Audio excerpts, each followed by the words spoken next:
Hi there, Perfecto Castro here, and welcome to my channel. I hope you're having a great day. Okay, so we are here in Guildford, England, and when you're in Guildford, you go to Andertons.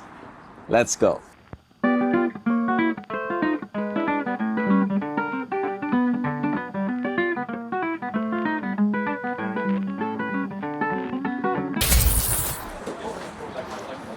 And when you're at Anderton's, you have Captain Lee himself. Absolutely. Every single customer that comes in 7 days a week, 24 hours a day, a virtual version of me is here to give you the guidance. Nice. You all right? Yeah, all good, all good, all good. It's a little chilly. This is a very TARDIS-like building. I was just why Sorry, I stole Kinley still. your line. Could you please? It's bigger on the. You ruined everything. Doctor Who something something. So I think that what's always slightly mad here is that the shop front is really narrow. It's about 10 meters across, and then it goes back probably closer to 80 or 90 meters. I'll take you round. And then the store is about 10% of our total turnover, and it displays maybe about 25% of the products that we could actually give you today. But so our big operation, and what is this in meters? This would be about, I'm useless at converting feet into meters. It's something like about 6,000 square meters.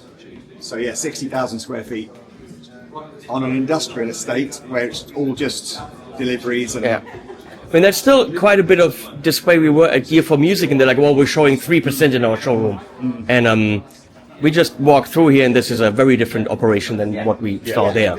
I think the difference is, I'm sure Guilford Music won't mind me saying that, Guilford Music is an e-commerce Online shop. operation Yes, yes. who've opened a showroom in their warehouse. Yeah. We're a 60-year-old retailer who, over the last 15 years or 20 years, have become an e-commerce retailer. So I think for us, everything that culturally, everything that we're trying to do as a music business is about what we've learned from the retail space and the community that you can form, and then transferring that experience into an online experience. So I'm not saying that's better or worse, but I think that's our kind of what makes us different. So this is kind of how we decided to try and lay the store out. Is the first thing that you see when you walk in is the main counter. Yeah, that's my grandfather. He started the store in 1964. And I still have that guitar. In fact, in the studio we were just in, that guitar is hanging up. And then we've got, so here would be where you might find some slightly more affordable acoustic guitars, and also the East Coast brand that we do, which is our kind of where we would point people to play. Then we have a drum section in our basement. Hey buddy, you alright? Hey, Jay. How's it going? How's it going, mate? I'm alright, I'm not too bad. So drums is an interesting one. So drums is probably the smallest part of our business, but it's what my grandfather plays, it's what my dad plays, It's what my brother plays. So we've always tried to keep the torch alive for drums, but as I'm sure any music shop will tell you, drums is pretty small now. You know, electronic drums is the main part of it. All right. Then you go into sort of our main guitar section. This is so dumb, by the way. This is just. I feel so dumb. So I think one of the things of Andertons is I feel like I always wanted Andertons to be an aspirational kind of guitar store, music store. So all the brands are the aspirational brands. Okay. We probably occasionally will champion some of the less well-known brands. Yep. But typically we just want amazing displays of, you know, Fender and Gibson and Epiphone and Squier and Yamaha and Gretsch and all the brands that I guess if you're a kid growing up you dream about playing, right? So that's what you're going to see, lots of that kind of stuff. The other thing I think is probably more normal in guitar shops now, but it perhaps historically hasn't been. We encourage anyone to come into Andertons, no matter how young they are, and go, "Can I try that, please?" Okay. And go, "Yes, you can." So we don't have, guitars that are difficult to get to and alarm, like with wires going through them for alarms. And we have these 4 private little booths. private booths here. Yeah. That most days are full, always full. But again, because we just encourage people, we do go, look, just, I love the idea, when I was 13 or 14, obviously I was lucky my dad owned a guitar shop, so I could go in and I can go, "Can I try the Les Paul, please, Dad?" That would all be fine. But that was a massively important part of my guitar playing. You might. Then, of course, we have the most important thing for any guitar player is a mirror to see how unbelievably cool you look, obviously, with whatever guitar it is that you just picked up, because we all really know that we're just massive. How it looks on you. Yeah. So every room has a mirror. Where's the fan? Yeah, absolutely. It's the guitar dressing room, isn't it? It is. It's 100% dressing. This is my little bit of sanctuary for. So this is where we have our custom shop, and as you mentioned, some of the more exclusive brands we do.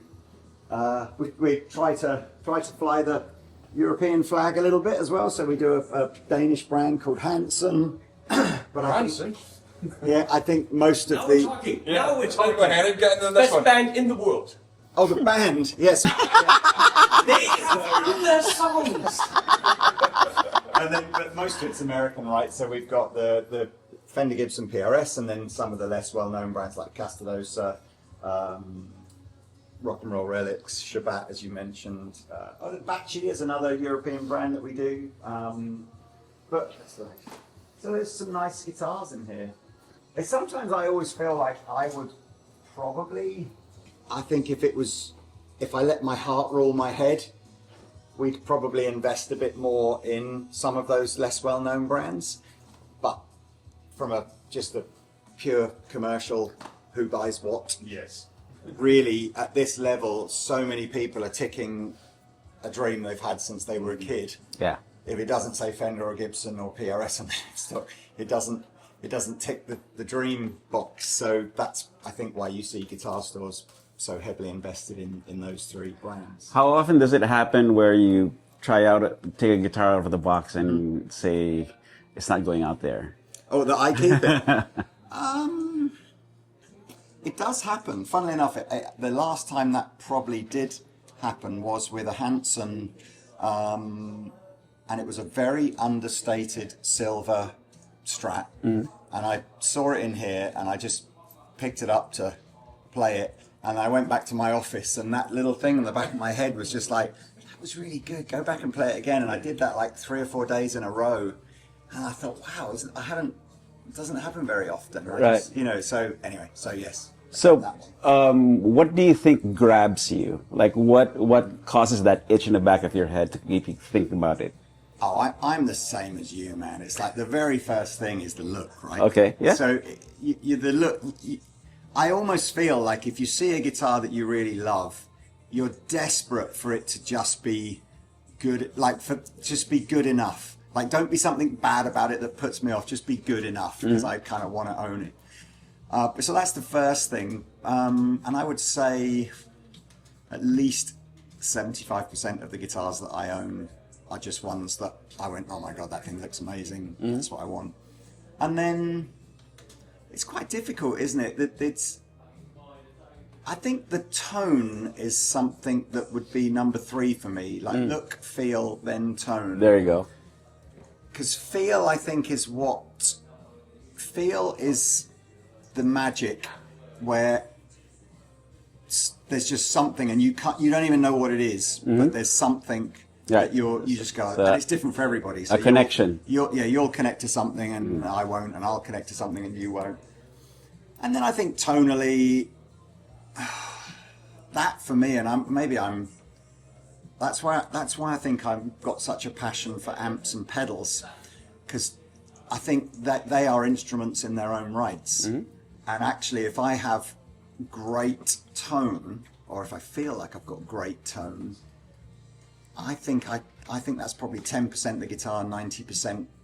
Well, obviously it's 90% the fingers, isn't it? Right. So, but of the remaining 10%, I think most of the great tone is the amp and the pedals you're using and how you've set it, and the guitars add something.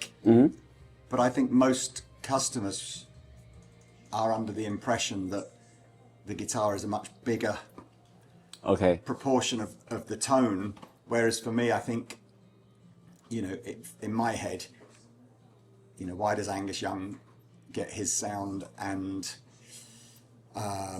Eric Clapton get his sound and Stevie Ray Vaughan get his sound? And yes, they're all very different kind of players, but I don't think it's necessarily that Stevie's playing a Strat and Angus is playing an SG. I think it's very much about when you consider the sound of the player, you're listening for the music that he's producing, not necessarily the sound, the whatever that piece of gear that he's playing sounds like.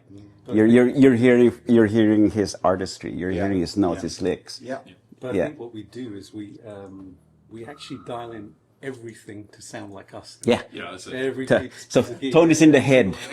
So I push it back to the one thing that Actually, my number one, my biggest guitar hero, Eric Clapton, I actually think maybe does go slightly against the grain on that one, because Blues Breaker era is very different to 1980s, 90s, Soldano chorus pedal era through to the more tweed blues era.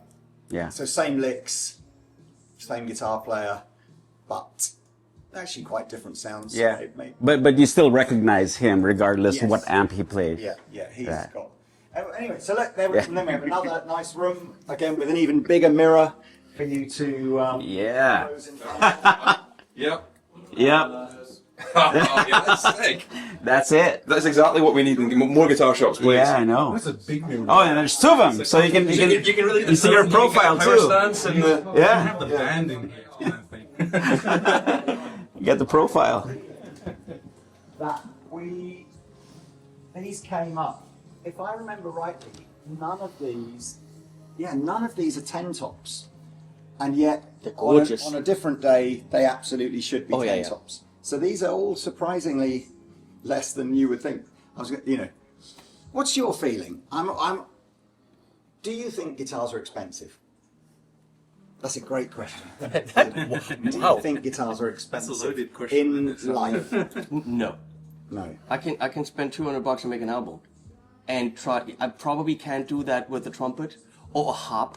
Not with a drum kit. In the world of MI, I think guitars are, a very, very expensive guitar. There's a Castro, 9,000 bucks. That's probably where a good accordion begins. This is my, I think we're constantly faced with a perception from consumers that, my God, like £5,000, who would pay that? No working professional musician can pay, except of course that every working professional musician you see has got quite expensive guitar stuff, whatever. But yeah, I sit and go, I don't think anything in this room is overpriced. I think what's phenomenal is how cheap you can get a mass-produced Asian guitar for now. They are ridiculously underpriced. And I just think in life, if I want to take my kids to, a theme park, or let's say you get to a certain point, you want to buy a nice watch, or you want to drive a nice car, or you buy a new. Look at the price of like an Apple computer if you want to go and buy a laptop. I kind of think to myself, given that I might spend $5,000 on one of these, and then I don't know, 5 years down the line, it's probably still going to be worth 3.5, maybe. I spent 16 grand on an Apple computer, which 2 years later was obsolete and is now literally sitting on the floor not doing anything, and then I spent another 9 grand on the next one. So this is all not expensive. But you walk into the Thomann tuba room, 5 grand is the start. Probably where the decent ones start, and you quickly get to 20 and 30 grand. And that's what a tuba player When I started playing flute at school, the entry level flute was 400 quid or above. And I remember people being like, that's how much instruments cost? So when I came to like buying a guitar, I was expecting like entry-level guitar being upwards of 400 quid and being surprised when I could get one for much less. Yeah. I But there's think people perhaps like- also perception that there's a working class sort of like rebellious thing about guitar where it should be cost nothing. I think when people bitch about it for, let's say, $5,000 for something like this, what they mean is, I can get something for less that gets me a similar sound and performance. For sure. Which with PRS could be the case, yeah? Yeah. Good guitar player with crap gear, or not crap, but good guitar player with okay cheap gear always sounds better than Yeah, absolutely. not very good guitar player with the most expensive gear. So 100%. It's but I don't know. I think we get bashed over the head a lot in the guitar industry for like, oh my God, how can you charge? Who buys that? And you go, well, I don't know. Go and live a little. Go and see how much it costs to buy other things. Yes. One of the nicest- It's not an expensive hobby compared I to don't think so. speedboats and that kind of. Well, yeah. Yeah. If you want one of the most boutique amps, Friedman, Arredondo, or MK Overdrive, Victor, like ridiculously up there, you're at $5,000. Yeah. People spend that on their rims, on their golf. Well, that's my point. And like I say, it's products like Boss Katana that are just so mind-numbingly incredible value. We could also not say Boss Katana and say Black Star IDX. Any of those, yeah, absolutely. It's that I think should be celebrated for being amazing, rather than something that's £4,000 or £5,000 being castigated for it being At $249 or $349, 51, something like that. two. That's a night out with the family. That's not even a day out at an amusement park with two kids. Not even that. Tell me about it. Yeah. I'm taking the family to Disney, Florida. Oh, in a few God. weeks' time, and I mean, Oh, that's going to be $5,000. crazy. and the rest. Not Mm-hmm. Paris, maybe. Florida. Yep. Yep. You're not even there for 2 or 3 days for that kind of money. I'd never, but then again, I don't have kids, so I don't have to. know how much kids cost yet. So anyway, Guitar's always a passion project for all of us, I think. It's something which, we can say. I want to do a little poll here. Purely and simply guitars that you personally own, not obviously for any other reason. Between the 5 of us, let's just guess at a number first before we do it, and then and I'm only going to count guitars that I personally own. Obviously not. Own or paid for? Yeah, that brings mine down Because significantly. that brings mine down to very comfortable levels. Well, it probably should be paid for then, shouldn't it? Which will Because reduce we mine get as guitars, well. gear and trade. Yeah. With that I mean, honest guitars that I own. Well, we- what do we think then? Between the 5 of us, pick a number. Can we check if girlfriends and wives are watching? Redacted. Guitars that I own, including the stuff for the channel, we're close to 150, 200,000 bucks easily. I have a lot of like boutique. I've got 4 Macmills, 3 Shabbats, and so on and so on. Guitars that I personally bought. The most expensive one I ever bought was €2,200, and that was it was a modern Eagle 2 worth $6,000, and I got an artist deal back then. I just mean the quantity. So cheap guitars can be. All right, I Do see. you think we own? I kind of know Do you think we own more than 80 guitars between the 5 of us? Oh, I myself own 80 guitars. Yeah, yeah. Not that it's part of the job. I'm not the average guy. It's part of the gig. We're trying to get rid of them. Okay, so how many guitars do you own? I've stopped counting. It's what, more than 20, Yeah. Yeah, definitely. and you're over. Easily 80. Easily We're trying to get rid of them. just in my studio space, Yeah. I've got about 40. I think I've 40? a little low. Yeah, 40. Yeah, so I'm doing 20 and 30, yeah. But I think I Wow, so I own the least guitars out of all of you then. I Wait, you own- that's a flex. Currently, you own all of these. that's why I said, it's like biggest guitar collection of no, that's amazing. So, I've got about 15 or 16 guitars. The reason I asked that is because I think that's a huge difference to when I first started out in, retailing guitars. Like if you were a professional guitar player, you had your main guitar and you had a backup. And that was that's what you had, right, yeah. and if you were learning to play guitar, you had a guitar. Now I just think that the average person, even people who've just been playing for 3 or 4 years have already got 3 or 4 guitars. Let's go back 20 years when I was making albums, actually working as a musician. Yeah. Making international albums. I'm gonna say 5. Right. Satriani, a gem, a 7-string ELTD, some tele thing. Mm-hmm. I think that was it. Actually. Yeah, And that an would be acoustic. that would be the same for me. Yeah, I would love to be able to keep mine just to that. Yeah. No, that would be the same for me. When I would be performing and recording, it would be one of each flavor. So there would be a Gibson style, and a Strat, a Tele, a Super Shred. I had that too. Yeah, for the Les Paul sounds. Yeah, that way I have all the sounds covered if, Yep. for a recording session. You know, We'll do each one. What's the best guitar that for you personally? Oh my God. Or maybe your favorite. What's the one that is? If we can only have one. Yeah. Well, yeah. If house is burning down and you got just enough time to run in and save one. Oh, I was actually in that position last year when LA was burning. Yeah, and I didn't choose my favorite guitar. Okay. I chose my most expensive guitar that I could sell to bring in more money. In that case, in case, we need. yeah. So we need. Both. I would like. I'm probably more interested in which your favorite is. But what was the one you had to run in and get? So I have a '63 SG. So I have to. But your favorite then though? Just your favorite guitar to play every day.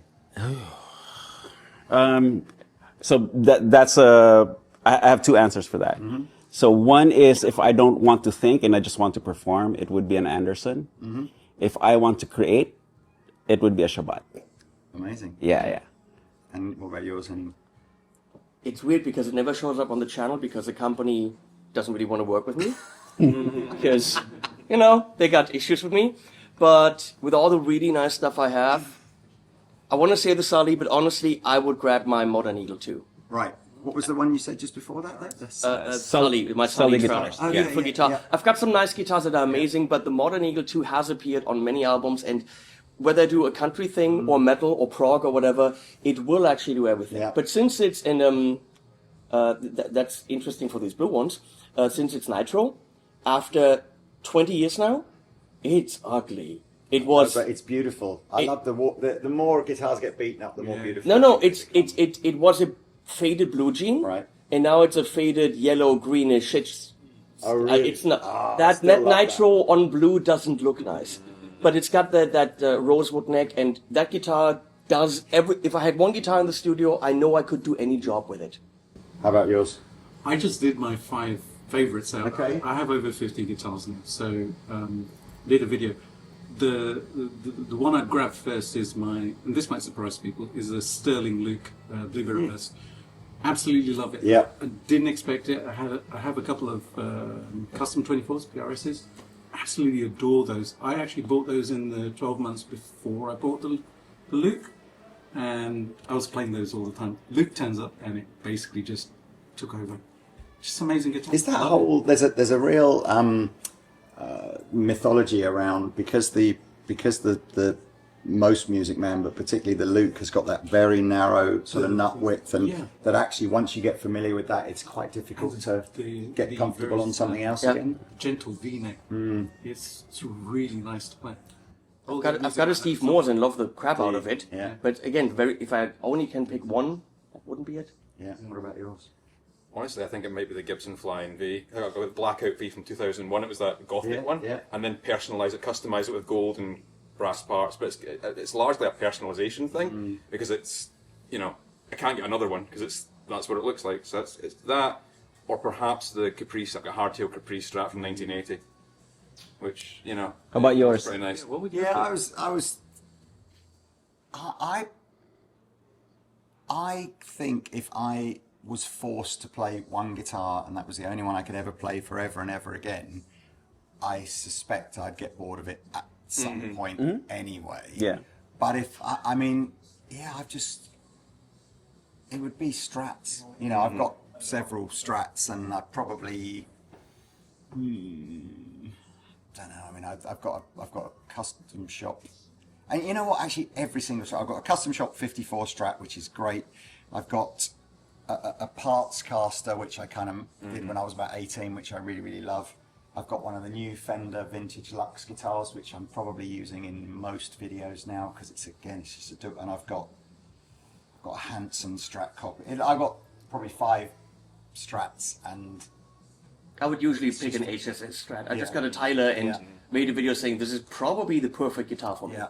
Just Yeah, absolutely love it. That new Fender Vintage Lux range, the worst name ever, Vintage Lux Deluxe, whatever. But the sort of the one that I think they really just went, you know what, we need a guitar that's going to get some of those Sur players to come back over to Fender, and that's what they did. And then they also went into the Sur price range. Yeah, absolutely. Little bit crazy with, I mean, people really hate the pricing on those. Because essentially they are American Pro, what are they called? Ultra. It's an Ultra with Yeah. really not many changes and a little bit of crackle in there, and they're $1,000 more. Yeah. I have the Tele. It's a solid guitar. Yeah. It's not. It does everything that Tele's supposed to do, but it doesn't elevate me. It doesn't inspire as much. I mean, as a Shabbat. But then again, the Shabbat is then twice as much. Yeah. Again, yeah. I mean, I probably, you know, we saw that kind of. What's the right word? There were a few people with some raised eyebrows that Fender wanted to get into that sort of 2,500 to 3,000 kind of, and you're right, it is 500 to 1,000 more than an Ultra. And tomorrow we'll be at the Fender show, saying all nice things about those guitars. They're so great and they're really not over. We'll be right up there. Yeah. Just I genuinely, that is my go-to video guitar now, and I can see that. It's interesting as well with. I think you'll see it's Matthias Asato. I think is. I mean, he I don't know how much of this is, you know. He's doing so much Fender promo at the moment. It's just like There has to be reason. And I don't have any inside information or anything like that. But it's like, and I think it's a guitar like that. I always think with Fender didn't.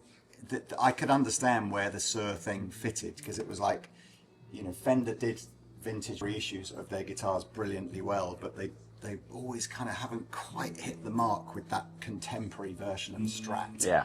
And I just think that is just like bang. Because the American Ultra is a super good tool, but it doesn't satisfy the Sur player.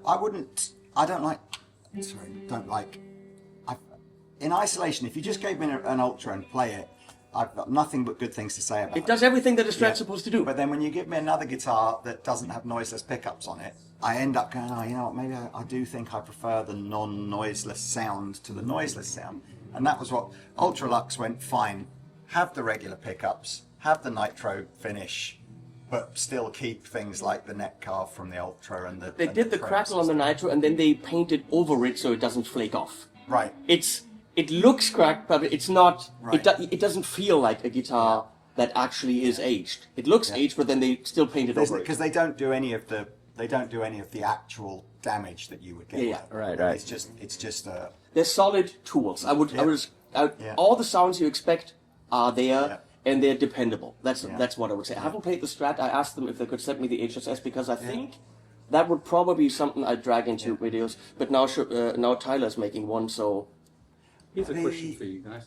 Yeah. How much do you guys modify your guitars? Personalize them and, you know, change pickups and stuff like that? Colin, I know I do all the time. Yeah, all the time. Yeah. Same here. I don't like a zero. Zero. Almost zero for me. So I had a.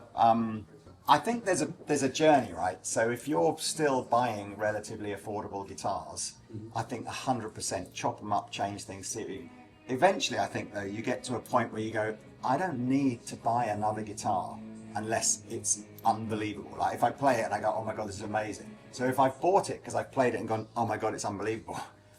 Why would I modify it? I also don't know how. If I try to change the pickup, I'm literally frying the electronics. Yeah. But I have an extremely highly skilled luthier, boutique builder, 3 minutes from me. And the deal is, any video he needs, he comes to me. Anything I need done on a guitar, I go to him. It's a good deal for me because he never wants any videos. Yeah. So anything I need done, he'll do. I had a Sire S7, which is their sort of 600 or 700 euro Strat, HSS Strat kind of copy. I changed the pickups out for some British-made pickups from a guy called Monty's, and I put a Vega trim system on it, and it's just 50 times better than it was before. And that's so that's sort of €400 worth of mods on a €600 guitar. I think that's proportionate. That's good. I would struggle to go, why would you spend 3,000 on a guitar and then start to modify it? Like, if you've spent that should be really good. Every time I did, every time companies ask me, the brands ask me to do pickup videos, and the pickups are $600, like I said, of 12 months, which I've done. You would only put them in a €3,000 guitar, right? But the pickups that are in there are already good. So the difference in the video isn't really that noticeable. Yeah. Now, if I put them in a Harley Benton, you'll notice a difference, but who would do that? So I now just say to pickup videos, it doesn't make sense. Because the before and after, where it does make sense, isn't really there. And now I've got all these guitars with other pickups that don't really do much. I tell you, the pickup thing is so hard as well. I think if you go from a really crappy pickup to a really good pickup, even though I think everyone accepts, right, I can hear that. But if you go from something that you thought sounded really good anyway, and then you change it for another set of pickups, and that 1 or 2 hours that your ears haven't heard what the old pickups sound like before you hear the new. I don't believe anybody can tell me honestly. It's all psychological. It's like, but it depends on the pickup. Like I have a 1973 Maxon Super 70s, which I put in a Tokai Explorer. Now I bought it because it was actually made on the day I was born. perfectly good reason. Yeah, absolutely. It's just one of those things. Right, but it does sound different from all the other pickups I've had in that guitar, but it's a very specific thing. If I put like an EVH pickup in there or a PAF or something like that, I notice the difference. So in some circumstances, I can very much hear the difference. But it's the vision and chasing a particular sound. Completely. Which is my reason for modifying any guitars. Is that I've got a vision, and I'll be the one who buys a guitar specifically to modify it because I've got a vision. I know what I want, and that's the purpose of buying. And then you got Glenn who says it makes no difference. Well, I tell you where nobody mods things, and this is where I think I hear the biggest change in sounds for relatively small amounts of cash, is speakers in amps. It's like Glenn. Now he sounds like Glenn. Now he sounds like Glenn. Well, it's like almost nobody buys an amp and changes the speaker in it. I'm with you on this. And yet totally every time I've done it in the studio, I'm just like, oh my god, it's like this. That's where the frequency response sits. It's where you're finding More than an amp or a guitar. The frequency response is speaker. Very little, nothing else, I would say. And I mean, we've been messing around with those Celestion Alnico Golds recently, and it's a £250, money, not weight, retail price. That's like top of the range for less than what a mid-price boutique overdrive pedal like that. It's like I think you could put that speaker in any guitar amplifier that you'd paid up to a couple of $1,000 for, and it would improve it radically. Yeah, Absolutely. yeah, absolutely. The speakers, everything. Nobody does. The funny thing with the MK Overdrive, and that's an amp for like over $5,000. Yeah. I ran it through IRs, the aux, tried everything, my normal process of going DI, didn't want any of it. Didn't sound great. It only honestly sounded the way that it sounds with the cap that they sent. That's a pairing that amp is made for. Yeah. And I've never had that much trouble making an amp sound great with something else. But with that cap, dead on. Yeah. Absolutely amazing. And interestingly, that speaker, whether we were messing around with the MK Clean, which is very much in that sort of high headroom, too rocky kind of fit, or the MK Overdrive, which is all about recreating that sort of Cornford MK50 kind of very liquid, gainy kind of sound. The Gold was just like, that's the one in every shootout. It's like, and again, really, you could have a Fender Hot Rod Deluxe and just put a Gold speaker in it, and it would be 3 times better.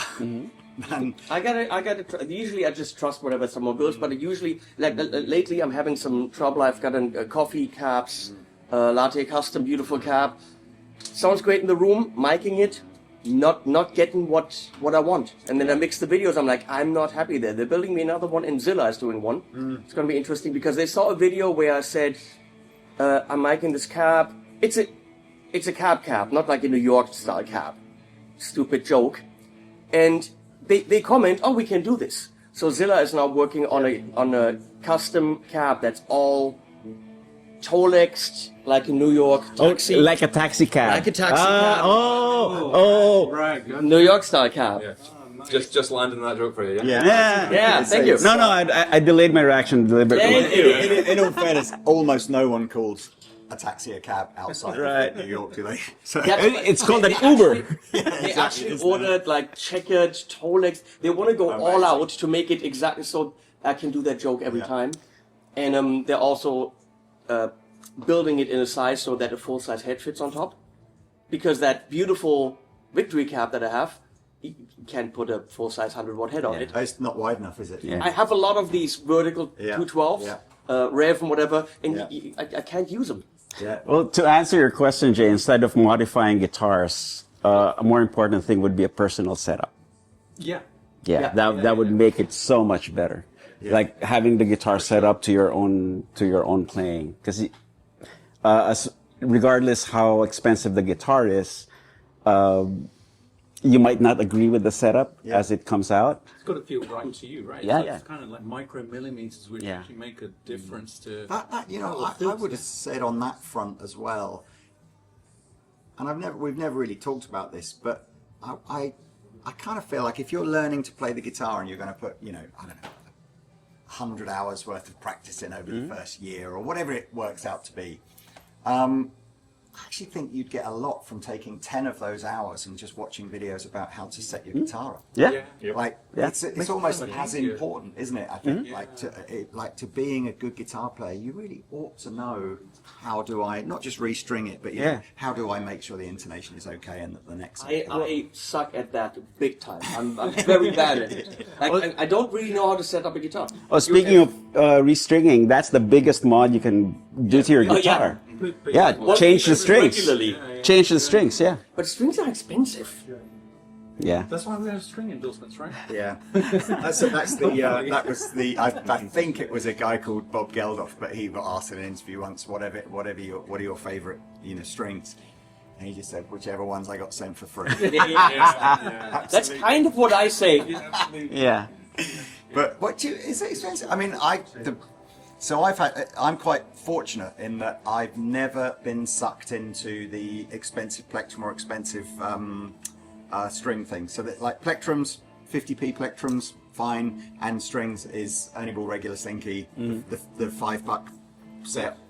I've never gone down the $20 strings or the $10 plectrums. And if I can, NYXL, they're not cheap. No, they're. NYXL would be at 12 or 13. Yeah. And now the XS or whatever they're called, they're about 15, I think. Yeah. And picks, I mean, I'm lucky that the nice Dutch people give me these, but they're like €8 a piece. I can't. It's just, I just can't. I had to wean myself. I went through this thing where, I mean, look, it's so bad, isn't it? Because we don't pay for all this stuff, right? So, but I suppose I understand that it has a value. And I got into this bad mindset where mentally I was like, oh, I've got to find the good plectrum, otherwise I can't, And I just went, no, Lee, just get some 50p Fender medium plectrums. And just get good with them. And so I just kind of, it didn't take that long, like a week or so of just, and then all of a sudden you just go, you know what, You can't get used to anything. These take some time getting used to because of the edge, which is thicker and sharp. But I found, especially with these, there is a very sharp attack, especially if you're doing metal, which we all know you do all the time. Yeah. I think when you get into these 7 strings and you tune down, That's true. And you do the death metal stuff, which the Anderton's known for. There's an attack even at high gain. This is nice, but even in other styles, I've gotten used to these, and now I actually. You don't have a blue chip.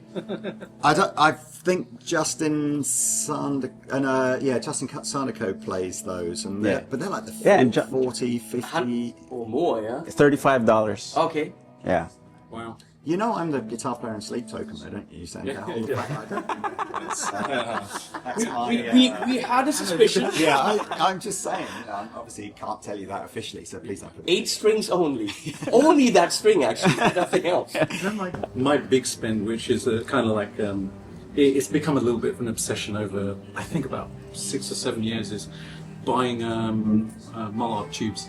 I get them at bargains, but man, they make a difference in amps. Especially like Marshall style amps and stuff. You know, I actually put one in a Jet City amp, just in the first position. Beforehand, it was like a 2D sound. You put one of those in and it just opens up the whole. I've never. I can't talk from experience on that front. I've never really. I think I understand the premise that, you know, modern. If you go back 50 years, you know, tube production was to a super high standard because they were just used in absolutely everything. And now you're sort of clinging on to these last couple of sort of, you know, probably lower quality tube factories that, you know, so I think from talking to the Victory guys, I think they're a little bit more, particularly Martin is a bit like, it's not that old valves good, new valves bad. It's that old valves consistently good. Yes. New valves But it also doesn't make consistently sense for good. us. You need to present stuff that people can buy. Yeah. He needs to build stuff that he can continuously build. So going down a rabbit hole of, you know, really nice tubes for us is pointless because we're in the business of promoting things people can buy. But it kind of messes with my brain sometimes that I'm holding a 60-year-old tube and it's still working and it's still sounding so good. Isn't that what we're all completely in the event of nuclear war? It's like the only thing that will work is valve amps. It's like, you know, The cockroaches will be around and the valve amps, that's it. Okay, so that concludes our visit to Andertons. you're welcome back. Yeah, thanks, Lee. Yeah. No worries, man. Yeah. So, yeah, good to see you. So all the links will be in the video description. Do all the good things. Cheers. See you soon. So here it is. So we have like an upstairs and a downstairs, and we do tech and keyboard videos downstairs, guitars upstairs, and we've got like a couple of sort of little editing suites in here. It's just like an old house that we've converted. But yeah, here it is. This is where the action happens. This is where the The magic happens.